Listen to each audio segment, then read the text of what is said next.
આયો ચાલુ કર તું પ્રિન્સિપાલ લક્ષ્મણભાઈ ચૌધરીએ કર્યો છે।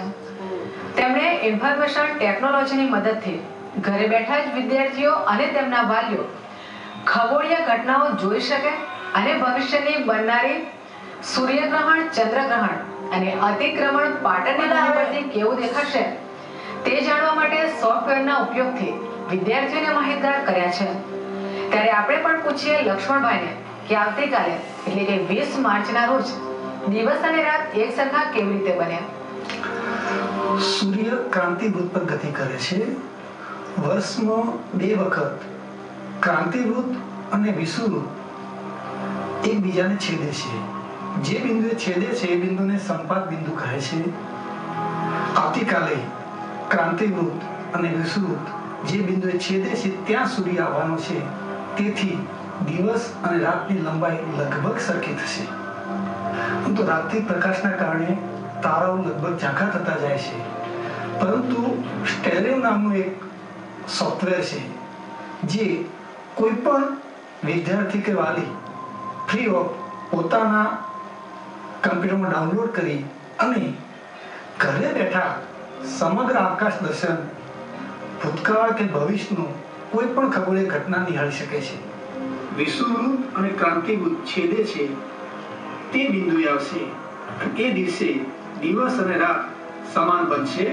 આવું વર્ષમાં 2 વખત બને છે।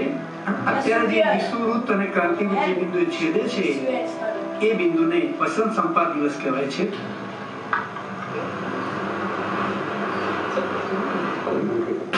તો સૂર્યગ્રહણ અને બુધના અતિક્રમણ વિશે આદર્શ વિદ્યાલયના વિદ્યાર્થીઓ આપણને આપી રહ્યા છે સુંદર માહિતી। આ મૂન એટલે કે ચંદ્ર અને આ સન એટલે કે સૂર્ય છે। આપણે અત્યારે હાલ સૂર્યગ્રહણ નિહાળી રહ્યા છીએ। જેમ આપણે ટાઈમ સ્પીડ વધારે છે તેમ આપણને સૂર્યગ્રહણ વધુ ઝડપેથી જોવા મળશે। 22 જુલાઈ 2009ના રોજ 5:55 ગુજરાતમાં સૂર્યગ્રહણ દેખાયું હતું। તો આજે આપણે તેને નિહાળીશું।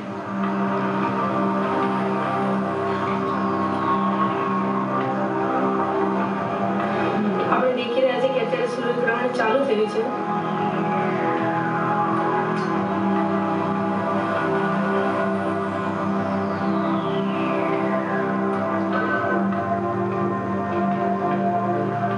અહીંયા આપણું સૂર્યગ્રહણ સંપૂર્ણ થયું।